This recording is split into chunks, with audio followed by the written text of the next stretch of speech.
কি হয়েছে আপনার সালমান ভাই? শরীরে তো দাগ কি? আমার গার্লফ্রেন্ডের বাপ আমার পিটাইছে।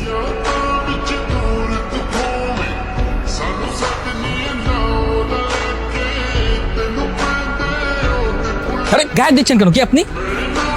তুমি নিজের গার্লফ্রেন্ডকে চিনতে পারো না? আরে আমি তোমার চিনবো কিভাবে? আমি তোমার কখনো বোরকা পরা অবস্থায় দেখছি? আর বোরকা পরে বেরোছো কেন বলো তো? যদি আশেপাশে কেউ দেখে ফেলে বাবার কাছে বললে কি হবে তুমি তো বুঝতেই পারছো। আচ্ছা চলো এখন আমরা কথা আজকে ওকে দেখলাম বাইকে করে যাচ্ছিল, সাথে এক মহিলা বোরকা পরা। স্যার আসসালামু আলাইকুম। তোর কথাই হচ্ছিল। কি কথা স্যার? আজকে তোকে দেখেছিলাম, আমি রিক্সা করে যাচ্ছিলাম, তুই বাইকে করে যাচ্ছিলি। তোর বাইকের পিছনে দেখলাম এক মহিলা বোরকা পরা। স্যার বোরকা পরা মহিলা আমার মা। মাকে নিয়ে কোথায় যাচ্ছিলি? স্যার মাকে নিয়ে হসপিটালে যাচ্ছিলাম স্যার। কেন, কি হয়েছিল? স্যার আমার মা অনেক অসুস্থ তো, তাই ওনাকে নিয়ে হাসপাতালে যেতে হচ্ছে। তাই নাকি? তা কোন হাসপাতালে ভর্তি করেছিস? ঠিকানাটা দে, আমি যাই একটু দেখে আসি।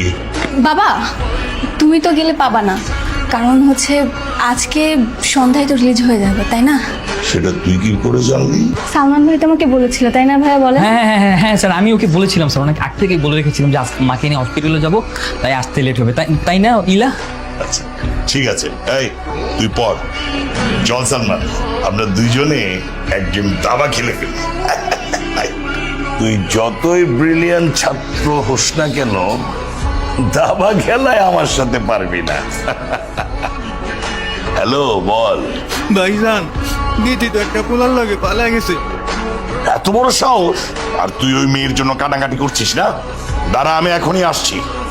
তোর মেয়ে আর যে ছেলের সাথে ও পালিয়েছে, দুইটাকে কেটে টুকরা টুকরা করবো আমি।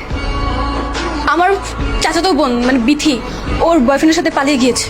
হ্যাঁ এখন একবার যদি আমার চাচার বাবা ওদেরকে খুঁজে পায় না, একদম কেটে টুকরো টুকরো করে ফেলবে। পেলেই কেটে টুকরো টুকরো করবে, এতই সোজা টুকরো টুকরো করা। তুমি আমার জন্য কফি নিয়ে এসো যাও। আমি এদিকে টেনশনে মরে যাচ্ছে, তুমি কফির কথা বলতেছো? আচ্ছা এখন তোরা কোথায় আছিস? এই তো হোটেলে।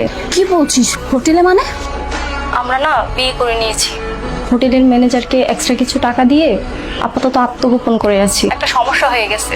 কি সমস্যা হলো আবার? ভেবেছিলাম এই জায়গায় একদিন থেকে চট্টগ্রাম পালিয়ে যাব, বাট বাবার লোকেরা যেভাবে খুঁজছে আমার অনেক ভয় লাগতেছে রে। তুই আমাকে একটা হেল্প কর না বোন। কি উপকার? 2টা বোরখা আর কিছু টাকা এনে তুই হোটেলে দিয়ে যেতে পারবি? আমি ওই অ্যাঙ্কর হোটেলটা আছে না, হ্যাঁ হ্যাঁ হ্যাঁ অ্যাঙ্কর হোটেল। হ্যাঁ আমাকে একটু ওখানে নিয়ে যাবে? অ্যাঙ্কর হোটেলে নিয়ে যাবো মানে কি বলতেছো? নাউজুবিল্লাহ আস্তাগফিরুল্লাহ, না বুঝছি অসম্ভব। আরে এসব কি বলছো? কথা তো আগে শুনবে, তাই না? আমি আমার জন্য বলছি না, আমার বোনের জন্য বলছি। ওর বয়ফ্রেন্ডের সাথে নাকি ওইখানে পালিয়ে উঠেছে। আমি ওইখানে ওকে জাস্ট একটা ব্যাগ দিতে যাবো, মানে এই ব্যাগটা দিতে যাবো। না না না না কখনোই না, ওইখানে তো যেতেই পারবো না। স্যার জানতে পারলে আমার পুরো মেরেই ফেলবে। আমি স্যারের বিশেষ কখনো নষ্ট করতে পারবো না। আমি স্যারকে এখনই ফোন দিয়ে সব জানিয়ে দিচ্ছি। কি করছে পাগলের মতো? বাবাকে কিছু বলো না।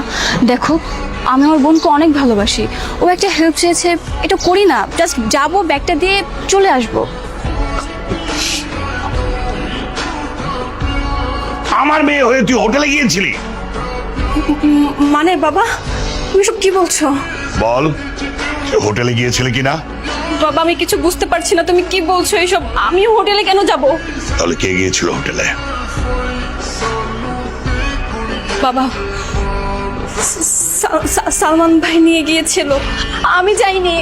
আমাকে নিয়ে গিয়েছিল। সালমান তোকে হোটেলে নিয়ে গিয়েছিল? Hello sir. কই তুই? স্যার আমি তো বাসায়। তুই এক্ষুনি আমার বাসায় আয়। তুই ইলাকে নিয়ে হোটেলে গিয়েছিলি? না স্যার আমি হোটেলে যাইনি স্যার। আমি তোর এত বড় সাহস! তুই আমার মেয়েকে নিয়ে হোটেলে গিয়েছিস?